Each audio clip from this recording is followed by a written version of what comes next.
నువ్వు యాక్ట్ చేసిన మూవీస్‌లలో ఇంకొక మూవీ గురించి మనం ప్రత్యేకంగా మాట్లాడుకోవాలి. అది 'విమానం.' హ్మ్. మన విమానం గురించి సో నువ్వేమంటావు? అసలు ఆపర్చునిటీ ఎలా ఉండింది? ఆ ఎన్విరాన్మెంట్ గాని? ఎవరైతే వేరే క్యారెక్టర్ చేసాడో తను ధ్రువ. హ్మ్. ధ్రువ కూడా నాకు మంచి ఫ్రెండ్. ఇప్పటికి ఫ్రెండా? ఇప్పుడు కూడా మాట్లాడుతూ ఉంటాడు. ఆ! బాగా మాట్లాడతాడు. అండ్ సముద్రకని గారితో వర్క్ చేయడం కానీ, ధనరాజు గారితో, రాహుల్ రామకృష్ణ గారితో చాలా బాగా అనిపించింది. అనసూయ గారు కూడా ఉన్నారుగా? అన్సయ్ గారు ఉన్నారు. బట్ మా షార్ట్స్ జరిగేటప్పుడు ఆవిడ లేరు. ఓకే. కాంబినేషన్ సీన్స్ కుదరలేదన్నమాట. ఓకే.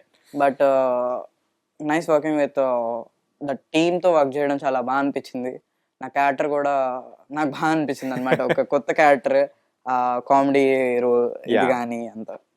కానీ నువ్వు చూస్తూ ఉంటే సో కొంచెం మెచ్యూర్డ్ క్యారెక్టరు.